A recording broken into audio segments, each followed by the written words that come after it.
Video کے نیچے subscribe کے بٹن پہ کلک کریں، بیل کے آئیکن پہ کلک کیجئے تاکہ ہر نئی ویڈیو کی نوٹیفیکیشن آپ کو مل جائے۔ اللہ نحمده ونستعینه ونستغفره ونؤمن به ونتوکل علیہ ونعوذ باللہ من شرور انفسنا ومن سیئات اعمالنا من يهده الله فلا مضل له ومن يضلله فلا هادي له ونشهد أن لا إله إلا الله وحده لا شريك له ونشهد أن سيدنا وسندنا وحبيبنا ومولانا محمدا صلى الله عليه وعلى آله وصحبه وسلم تسليما كثيرا كثيرا أما بعد فأعوذ بالله من الشيطان الرجيم بسم الله الرحمن الرحيم وقال الله سبحانه وتعالى والعصر إن الإنسان لفي خسر إلا الذين آمنوا وعملوا الصالحات وتواصوا بالحق وتواصوا بالصبر وقال الله سبحانه وتعالى ظهر الفساد في البر والبحر بما كسبت بأيدي الناس وقال النبي صلى الله عليه وسلم الدنيا دار من لا دار له ومال من لا مال له ولها يجمع من لا عقل له او كما قال صلی اللہ علیہ وسلم۔ بھائیو، دوستو، عزیزو، بزرگو، اللہ کی صفت استغنا سے ہم میں سے ہر ایک کو ایسے ہی ڈرنا چاہیے جیسے ہم اللہ کے عذاب سے ڈرتے ہیں۔ اللہ کے صفت استغنا سے ایسے ہی ڈرنا چاہیے جیسے ہم اللہ کے عذاب سے ڈرتے ہیں۔ اللہ کی ذات بہت مستغنی ہے، اللہ کی ذات بہت بے نیاز ہے، اللہ ہماری عبادات کا محتاج نہیں ہے۔ اس لیے ہم میں سے ہر ایک کو اس بات کا ہر وقت پاس و لحاظ رکھنا چاہیے کہ اللہ کے ہاں استغنا بہت ہے، اللہ کے ہاں استغنا بہت ہے۔ اس روئے زمین پر جتنی بھی حرکات و سکنات ہو رہی ہیں ان سب کو براہ راست کرنے والا خود اللہ ہے۔ اس لیے ہمیں ہر فعل کی نسبت براہ راست اللہ کی جانب کرنا چاہیے کہ سب کچھ نفع نقصان پہنچانے والی ذات جو ہے وہ صرف اور صرف ایک تنہا اللہ کی ہے۔ اللہ سے ہوتا ہے، اللہ کے غیر سے کچھ نہیں ہوتا۔ اللہ اگر کسی کو عزت کے نقشوں میں رکھ کر کے ذلیل کرنا چاہے اور پوری دنیا ایڑی سے چوٹی کا زور لگا کر کے اس کو عزت دینی چاہے تو اللہ اسے ذلیل کر ڈالے گا۔ پوری دنیا ایڑی سے چوٹی کا زور لگا کر کے بھی اسے عزت نہیں دے سکتی۔ اور اگر اللہ کسی کو ذلت کے نقشوں میں رکھ کر کے عزت دینے پر آ جائے، پوری دنیا پوری طاقت لگا کر کے اس کو ذلیل کرنا چاہے تو پوری دنیا اسے ذلیل نہیں کر سکتی۔ اللہ اسی ذلت کے نقشوں میں رکھتے ہوئے اسے عزت دے کے دکھا دے گا۔ اس لیے اللہ اللہ ہے۔ ایک بزرگ فرما رہے تھے کہ امریکہ میں ایک صاحب سفر کر رہے تھے تو وہ سناٹے روڈ سے چل رہے تھے، لمبا سفر کرنے کے بعد جنگل کے راستوں سے چلتے چلتے تو ان کی اچانک نظر پڑی جنگل کے اندر کہ ایک ڈاکٹر کا بورڈ لگا ہوا ہے۔ تو وہ سوچنے لگے اس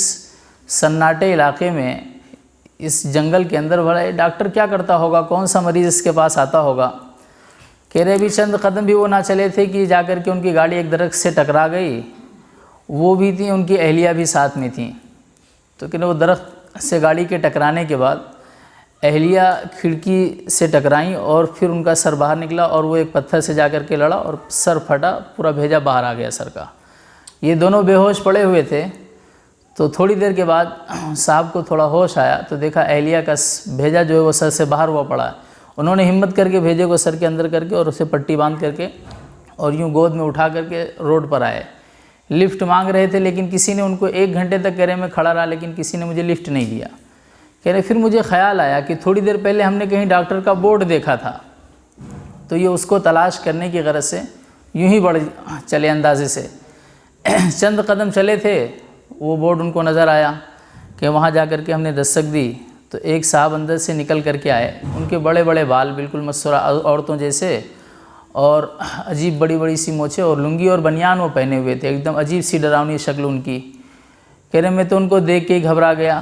انہوں نے مجھ سے پوچھا کیا ہوا، میں نے پورا واقعہ ذکر کیا کہ ایسا ایسا حادثہ ہوا ہے ہمارے ساتھ۔ تو وہ صاحب کہنے لگے کہ اس کو اندر لے آؤ، اور اندر لے جا کر کے ایک کمرے میں کہا اہلیہ کو اس میں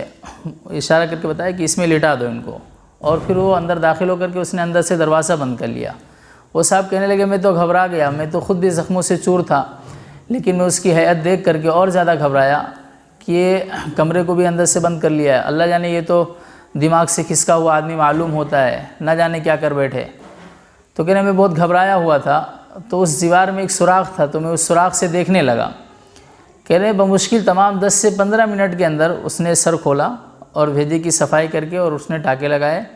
اور اس کے 15 منٹ کے ٹھیک 15 منٹ کے اندر اس نے دروازہ کھول کر کے کہا آپ ان کو لے جاؤ۔ کہہ رہے خیر میں اہلیہ کو لے کر کے آیا، جب شہر پہنچا تو مجھے اطمینان تو پہلے ہی سے نہیں تھا، میں نے سوچا کہ کسی اچھے ڈاکٹر کو دکھا دوں۔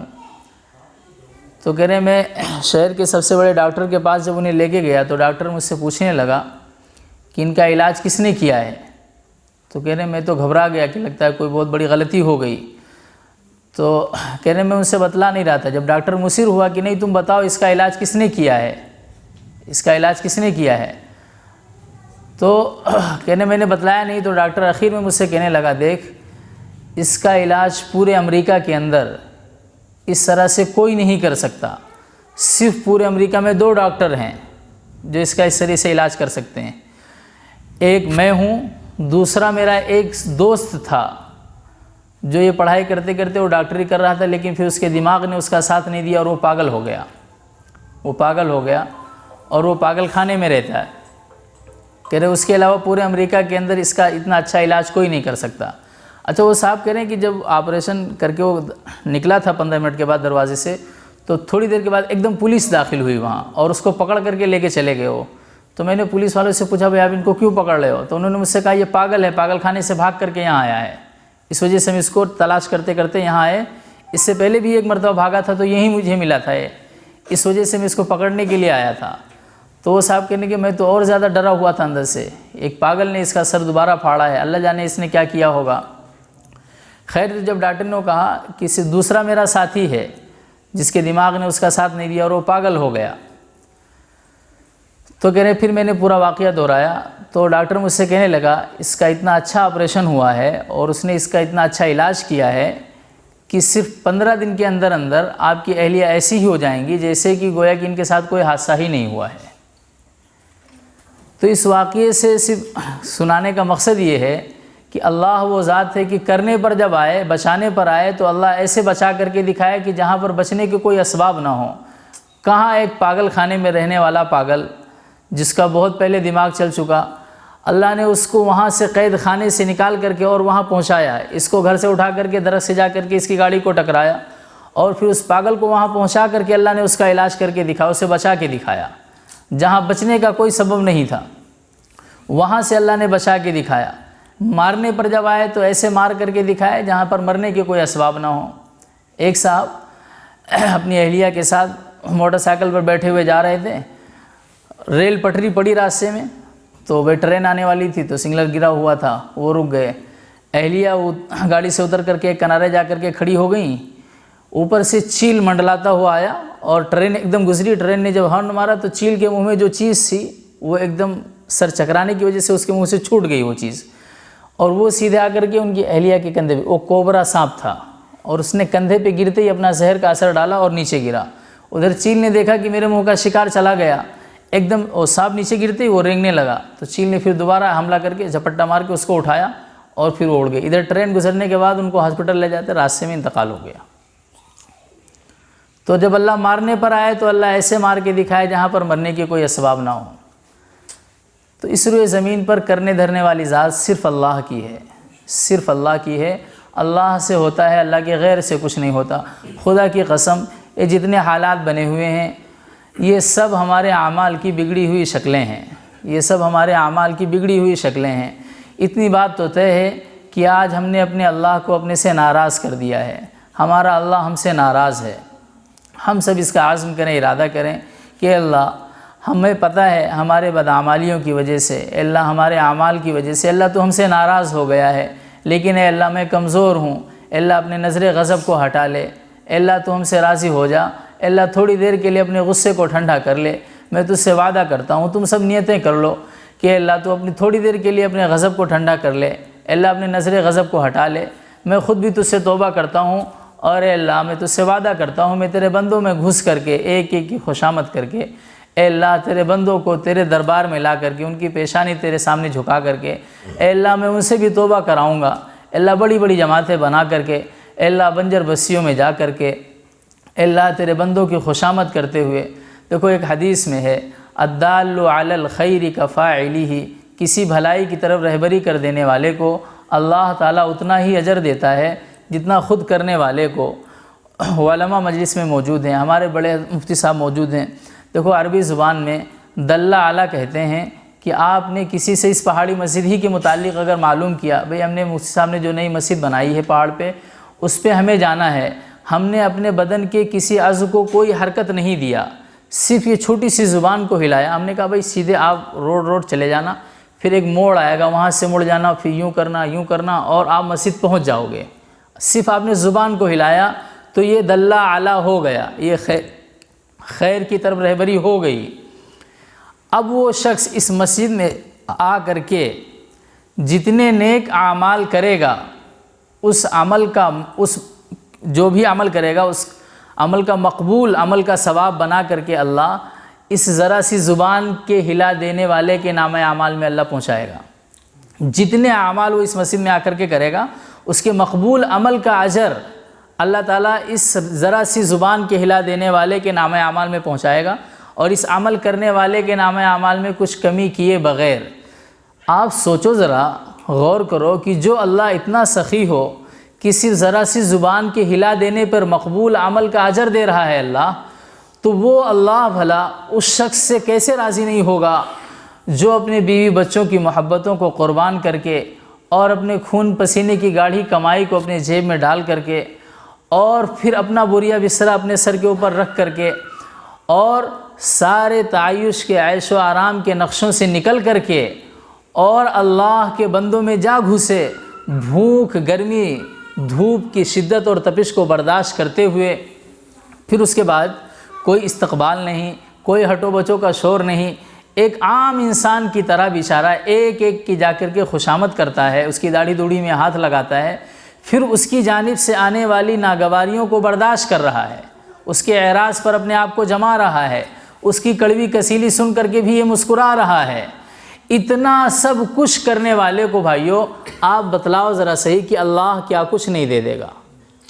اتنا کچھ کرنے والے کو اللہ تعالیٰ کیا کچھ نہیں دے دے گا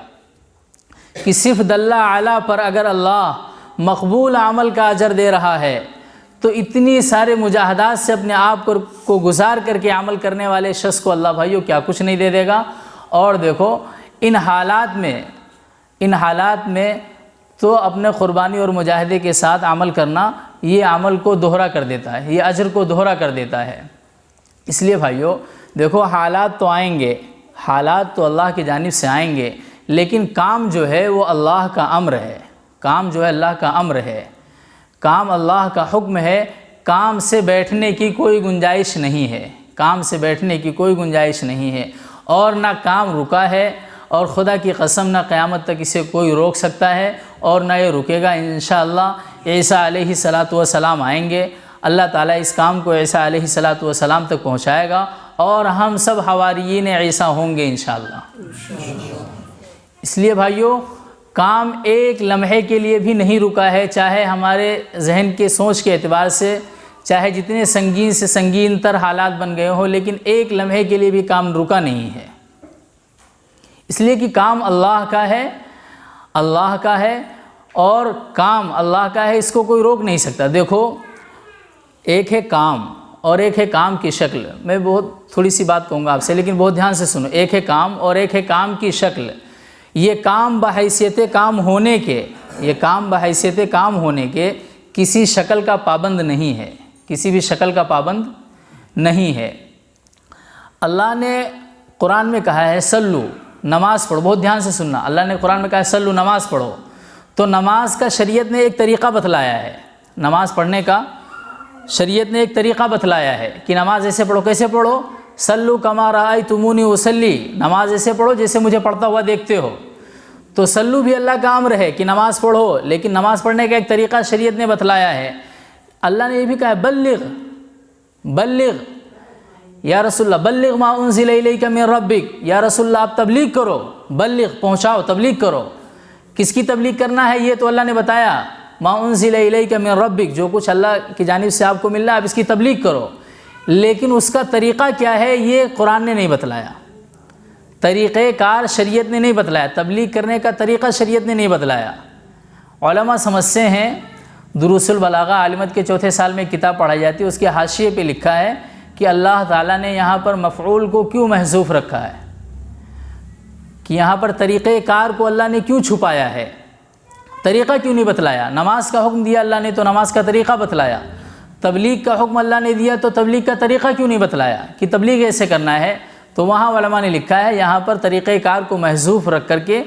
اس بات کی جانب اشارہ کیا ہے اللہ نے کہ اس کا کوئی طریقہ نہیں ہے، یہ زمانے کے بدلنے کے اعتبار سے بدلتا رہے گا، یہ حالات کے بدلنے کے اعتبار سے بدلتا رہے گا، لیکن امر باقی رہے گا، لیکن امر باقی رہے گا، طریقہ کار بدلتا رہے گا۔ تم 15 کی جماعتیں نہیں بننے دیتے، 3 کی بنیں گی، 5 کی بنیں گی، حالات جیسے بنیں گے اس کے اعتبار سے شکلیں بدلتی رہیں گی، لیکن نفس کام چلتا رہے گا۔ تو طریقہ کار کو محذوف کر کے اللہ نے عمومیت پیدا کی ہے۔ ہم یوں سمجھیں جیسے آج ہمارے دور میں، صحابہ کے زمانے میں ہتھیار کے ساتھ نکلنا مشکل ہوتا تھا، ہتھیار کے بغیر نکلنا مشکل ہوتا تھا، کوئی سفر ان کا ہتھیار سے خالی ہو کر کے نہیں ہوتا تھا، اس لیے کہ حالات ہی ایسے بنے تھے کہ حالات کے بغیر سفر کرنا ممکن نہیں ہوتا تھا۔ جیسے آج ہمارے زمانے میں کیا ہوا کہ ہتھیار کے ساتھ سفر کرنا مشکل ہو گیا، ہمارے زمانے میں ہتھیار کے ساتھ سفر کرنا مشکل ہو گیا، صحابہ کے زمانے میں بغیر ہتھیار کے سفر کرنا مشکل تھا۔ تو اس لیے طریقہ کار تو بدلتا رہے گا لیکن نفس امر باقی رہے گا۔ تبلیغ یہ اللہ کی جانب سے ہمیں اور آپ کو حکم دیا گیا ہے کہ اس کو کرنا ہے۔ تو جو اللہ کا امر ہوتا ہے، اس سے پہلے میں کرنول میں نے عرض کیا تھا ایک مسئلہ بیان کر کے کہ جو اللہ کا امر ہوتا ہے اس میں کوئی گنجائش نہیں ہوتی ہے۔ جیسے نماز ہے نا، اللہ کا امر ہے، تو فاقد الطہورین کا مسئلہ لکھا ہوا ہے کتابوں کے اندر کہ ایک شخص اگر کوئی ایسی مصیبت میں آ گیا کہ نہ اس کے پاس پانی ہے نہ مٹی ہے جس سے تیمم کر لے، پانی نہیں جس سے وضو کر لے، لیکن وہ ہے محدث، حدث لاحق ہوا ہے اس کو، تو یہ کیا کرے گا؟ تو فرمایا یہ چکر لگائے، دوڑے دھوپے تلاش کرے، پانی مٹی تلاش کرے، مل جائے تو ٹھیک ہے، اور نہیں ملا، لاکھ کوشش کرنے کے بعد جسے پانی بھی نہیں ملا، مٹی بھی نہیں ملی، نماز کا وقت نکلا جا رہا ہے، تو یہ کیا کرے گا؟ کیا اس کو شریعت گنجائش دے رہی ہے؟ تو نہیں، شریعت اسے چھوڑے گی نہیں۔ اب شریعت اسے کیا کہہ رہی ہے؟ تم تشبہ بالمصلی کرو، نماز پڑھنے والی جیسی اپنی ہیئت بناؤ، اپنی جگہ پہ کھڑے ہو جاؤ، تکبیر تحریمہ کہو، رکوع کرو، سجدہ کرو، جیسے ایک نمازی نماز پڑھتا ہے نا ویسے سارے افعال اور اعمال کرو۔ البتہ یہ تمہاری نماز ہوگی نہیں جب آپ مٹی کے استعمال پر یا پانی کے استعمال پر قادر ہو جائیں گے تو آپ کو یہ نماز دہرانی پڑے گی۔ آپ ٹرینوں میں سفر کرتے چاہے جتنی بھیڑ ہو، نماز چھوڑنے کی کوئی گنجائش نہیں ہے۔ آپ پوری ایڑی سے چوٹی کا زور لگا لیں، آپ کو ہر حال میں نماز پڑھنی پڑے گی، قیام فرض ہے، قیام کے ساتھ پڑھنا پڑے گا۔ لیکن مان لو بھیڑ اتنی ہے کہ کھڑے ہونے کی کوئی گنجائش نہیں ہے، تو اگر آپ کو بیٹھنے بھر کی سیٹ ملی ہوئی ہے تو مسئلہ لکھا ہوا ہے کہ آپ سیٹ پر بیٹھے بیٹھے نماز پڑھ لو اور رکوع اور سجدے کے اشارے کر لو، نماز ہو جائے گی۔ لیکن یہ بالکل اخیر درجہ ہے، جب آپ نے پوری زور لگا لیا اپنی سیٹ پر، کسی کو بٹھانے کے بعد بھی اگر کھڑے ہونے کی گنجائش ہے تو نماز کھڑے ہو کے آپ کو پڑھنی پڑے گی۔ لیکن ان سب کرنے کے باوجود کوئی گنجائش نہیں ہے، بات کو دھیان سے سننا ورنہ بات کہیں کہ کہیں پہنچ جاتی ہے، کوئی گنجائش نہیں ہے تو آپ اپنی سیٹ پر بیٹھے بیٹھے نماز پڑھ لو، یہ نماز آپ کی ہو جائے گی۔ لیکن اگر اتنی سنگین صورتحال ڈبے کے اندر بنی ہوئی ہے کہ آپ سیٹ پر بیٹھنے کی حالت میں بھی نماز نہیں پڑھ سکتے تو یہ شخص کیا کرے گا؟ آیا اسے شریعت معذور سمجھے گی یا نہیں؟ کہا نہیں، شریعت اسے معذور ابھی نہیں سمجھے گی۔ اب شریعت اسے یہ کہے گی کہ تو جہاں کھڑا ہے یا جہاں بیٹھا ہے وہیں اشارے سے نماز پڑھ لے، اشارہ کر لے، البتہ یہ تیری نماز ہوگی نہیں، یہ تیری نماز ہوگی نہیں۔ جب تو اپنے مقام پر پہنچ جائے گا یا جب تو کیا کہتے ہیں رکوع سجدے کے کرنے پر قادر ہو جائے گا تو یہ نماز تجھے دہرانی پڑے گی۔ لیکن شریعت کو یہ گوارا نہیں ہے کہ ایک اللہ کا امر آئے اور وہ خالی چلا جائے، بندہ اس کو پورا نہ کرے، یہ شریعت کو گوارا نہیں ہے۔ اسی طریقے سے بھائیو، یہ تبلیغ اللہ کا امر ہے، تبلیغ اللہ کا امر ہے، طریقہ کار بدلتا رہے گا لیکن نفس کام باقی رہے گا۔ اللہ کھرا کھوٹا آزمائے گا، اللہ حالات ڈال کر کے اور ناگواریوں کو لا کر کے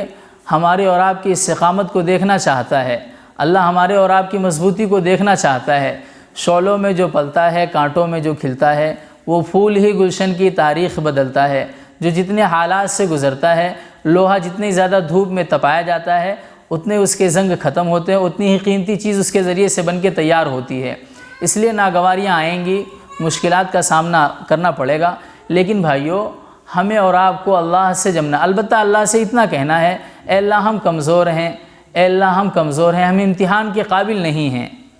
اے اللہ ہم کمزور ہیں، ہم امتحان کے قابل نہیں ہیں، اے اللہ ہمارا امتحان نہ لے، اے اللہ ہمارا امتحان نہ لے۔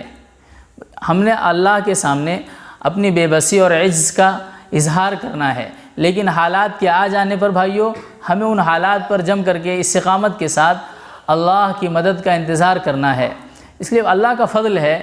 ابھی دہلی کے اندر یہ جو باہر کی جماعتیں ہمارے ہندوستان میں کام کر رہی تھیں،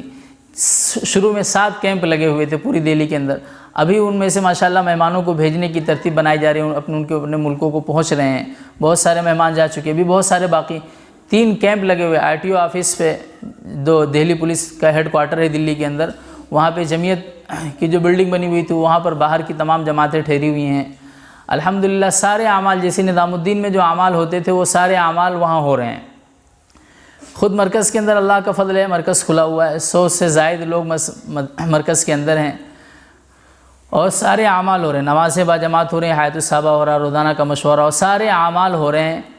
اور جس کو یقین نہ ہے بھائی جو جا کر کے دیکھ لیں، الحمدللہ اللہ کا فضل ہے، سارے اعمال ہو رہے ہیں۔ 150 جماعتیں صرف دہلی شہر کی 4 ماہ کی اس وقت دہلی کے اندر کام کر رہی ہیں، 1500 سے زائد جماعتیں الحمدللہ سہروزہ دلی کے اندر کام کر رہی ہیں۔ ہم سہارنپور ضلع میں دیوبند کے حلقے میں الحمدللہ تقریباً 45 کے قریب جماعتیں چلے 4 ماہ کی کام کر رہی ہیں، البتہ افراد کم ہیں، 5 کی جماعتیں بنا کر کے۔ تو اس طریقے سے بھائیو الحمدللہ ابھی ایک دن مشورے میں کارگزاری آئی تھی افغانستان کی، تو 1500 جماعتیں افغانستان والوں نے چلے 4 ماہ کی بنا کر کے اپنے ملک کے اندر نکالی۔ شمالیہ کی جماعت بنی نظام الدین سے، ابھی افغانستان کی جماعت بنی، اس میں وہاں جمشید صاحب وغیرہ کا جانا طے ہوا۔ تو اللہ کا فضل ہے، کام تو نہ رکا تھا اور نہ قیامت تک اسے کوئی روک سکتا۔ یہ جاری پانی کے مانند ہے،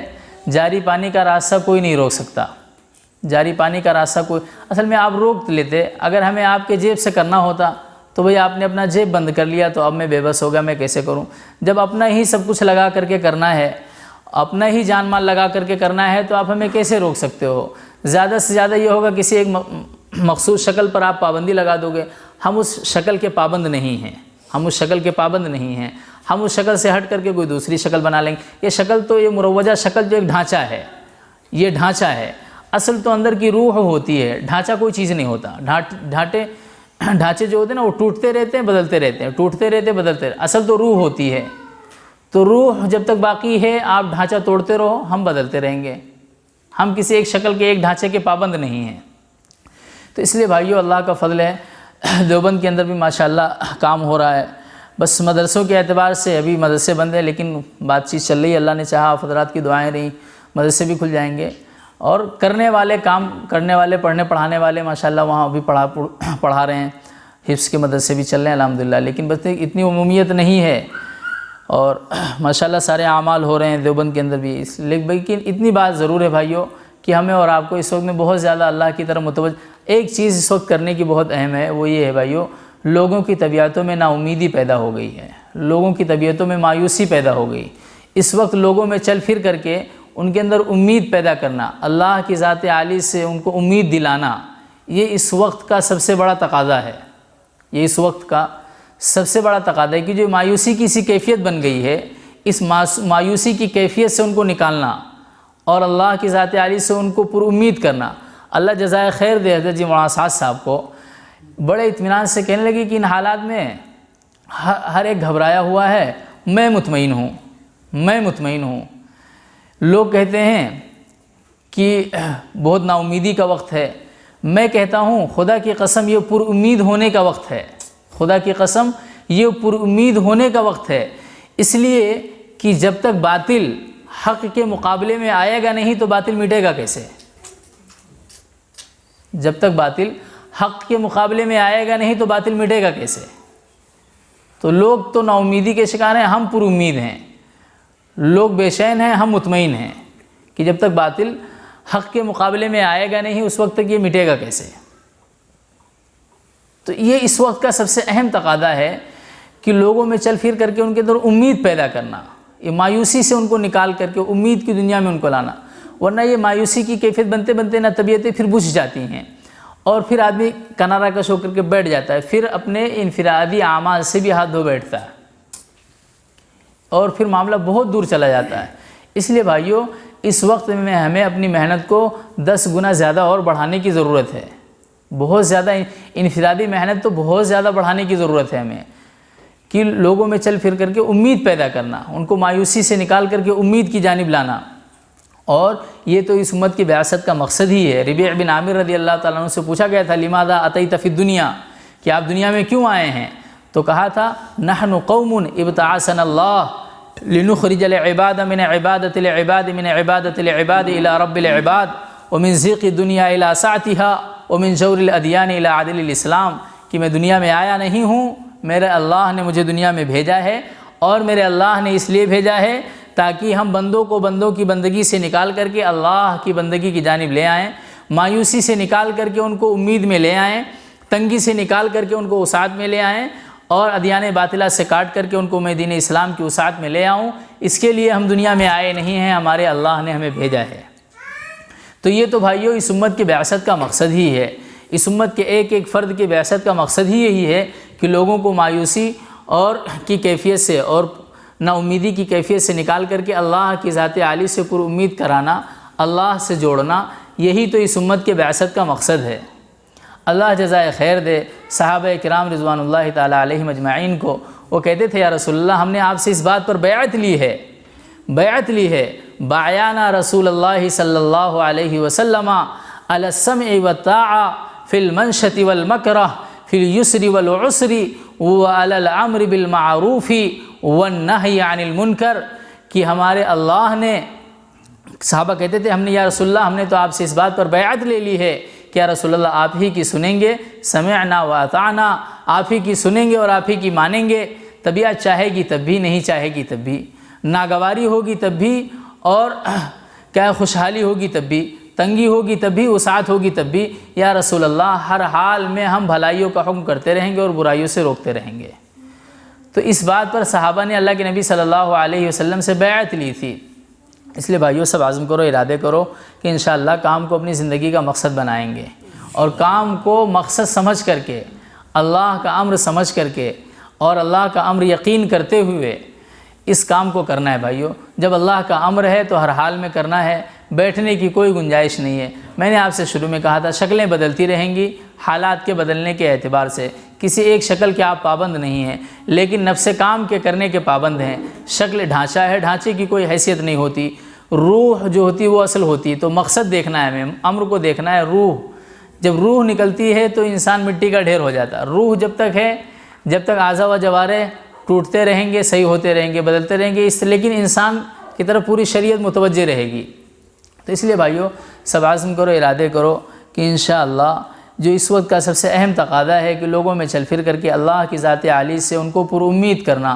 آپ حضرت جی معاصد صاحب کے جملے پر غور کرتے رہو کہ پر امید ہونے کا وقت ہے، تو آپ کو بہت سارا سبق اس کے اندر ملتا رہے گا، اور آپ لوگوں میں چل پھر کر کے بھائیوں اپنی پوری قوتیں صرف کر دو۔ اللہ تعالی ہم سب کو کہنے سننے سے زیادہ عمل کی توفیق عطا فرمائے۔